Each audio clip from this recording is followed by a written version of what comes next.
नमस्कार दोस्तों। जो होता है अच्छे के लिए होता है। एक बार की बात है, एक पानी जहाज समुद्र के तूफानों में फंस गया था। पानी जहाज और उसके सभी यात्री डूब गए, केवल एक को छोड़कर। ईश्वर की कृपा से वह बच गया और तैरते तैरते छोटे से टापू में पहुंच गया। वहां वह ईश्वर से प्रार्थना करने लगा, हे ईश्वर, कोई मुझे यहाँ बचाने के लिए आ जाए। पूरा दिन गुजर गया पर कोई उसे बचाने के लिए नहीं आया। फिर वह रात को रेत में ही सो गया। दूसरे दिन उसने फिर प्रार्थना किया पर कोई उसे बचाने के लिए नहीं आया। इस तरह से दिन गुजरते गए। वह रोज प्रार्थना करता पर कोई मदद नहीं आया।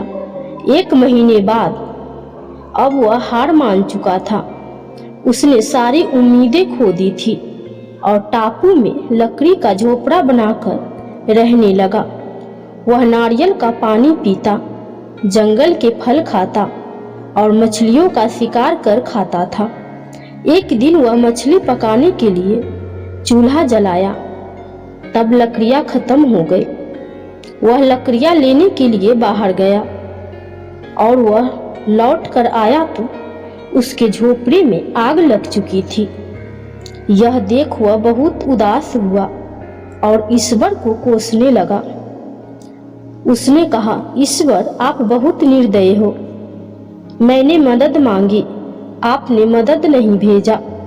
मैंने रहने के लिए झोपड़ा बनाया, आपने उसे भी जला दिया। ईश्वर, आप बहुत निर्दयी हो। वह पूरा दिन ईश्वर को कोसते रहा। रात हो गई और वह बाहर रेत में ही सो गया।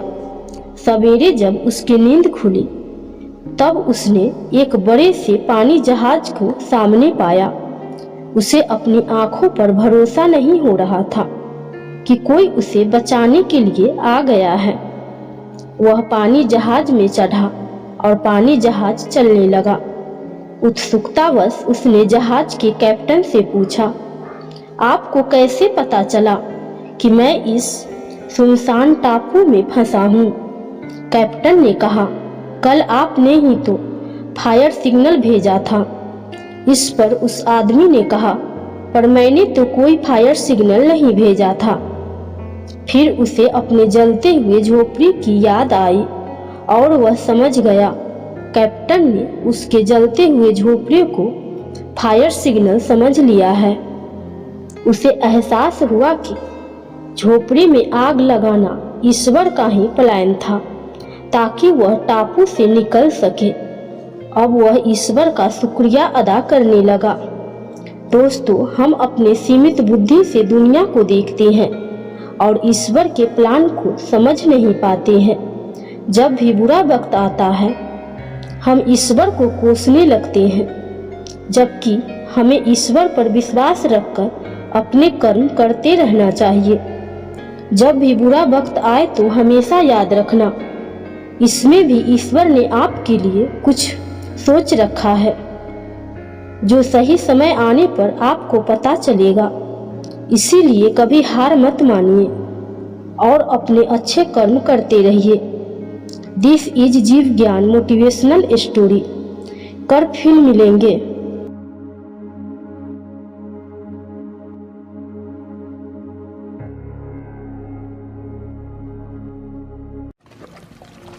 नमस्कार दोस्तों, एक समय की बात है। एक गांव में एक किसान रहता था। वह रोज सुबह जल्दी उठकर दूर के कुएं से पीने लायक पानी लाता था। इसके लिए उसके पास 2 मटके थे जिसे वह एक डंडे के दोनों सिरों पर बांधकर अपने कंधों पर उठाया करता था। उसका एक मटका अच्छा था, लेकिन दूसरे मटके में छोटा सा छेद था, जिसके कारण उसका आधा पानी रास्ते में ही गिर जाता था।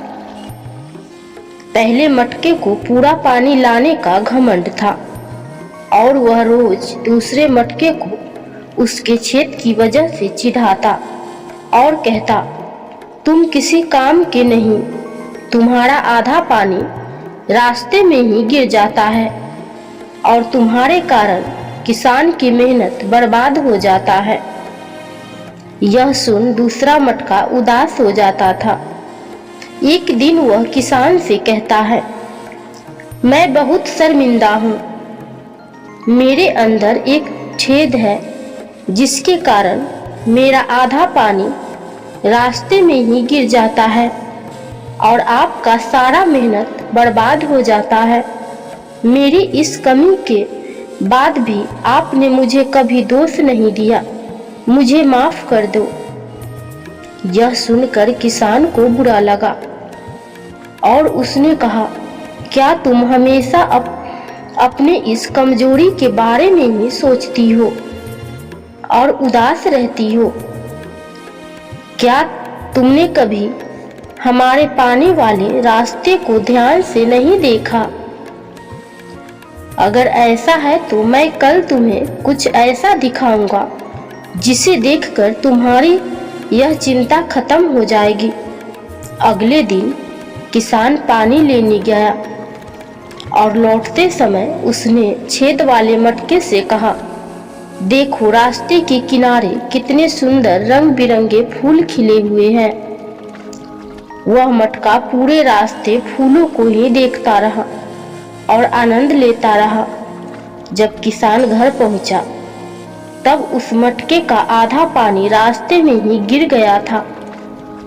यह देख वह फिर से उदास हो गया और किसान से माफी मांगने लगा। तब किसान ने उसे कहा, क्या तुमने ध्यान नहीं दिया? रास्ते में जो रंग बिरंगे फूल खिले हुए थे वह केवल तुम्हारे तरफ से ही थे। दूसरे मटके की तरफ से एक फूल भी नहीं थे। मुझे पहले से ही पता था कि तुम में छेद है, इसीलिए मैंने रास्ते में रंग बिरंगे फूलों के बीज बो दिए। तुमने रोज आते समय उसे पानी दिया और आज रास्ता तुम्हारे कारण ही सुंदर फूलों से भरा हुआ है। लोग सुंदर रंग बिरंगे फूलों का आनंद ले रहे हैं, उसकी खुशबू ले रहे हैं। यदि तुम में छेद नहीं होता तो क्या यह संभव था? दोस्तों, इस दुनिया में ऐसा कोई भी इंसान नहीं है जो परफेक्ट हो, जिसमें कोई कमी न हो। हर इंसान के अंदर कुछ न कुछ कमी जरूर होती है। यदि हम अपनी कमियों को केवल नेगेटिव में देखेंगे तो हमेशा रोते रहेंगे, दुखी रहेंगे। लेकिन अगर हम अपनी कमियों को पॉजिटिव में देखेंगे तो उसमें भी हमें कुछ न कुछ अच्छाई जरूर मिल जाएगी। ठीक उसी प्रकार जैसे किसान ने उस छेद वाले मटकों के साथ किया, उसने उस मटके की कमजोरी को उसकी ताकत बना दिया और आज वह छेद वाला मटका दूसरे वाले अच्छे मटके से ज्यादा महत्व रखता है।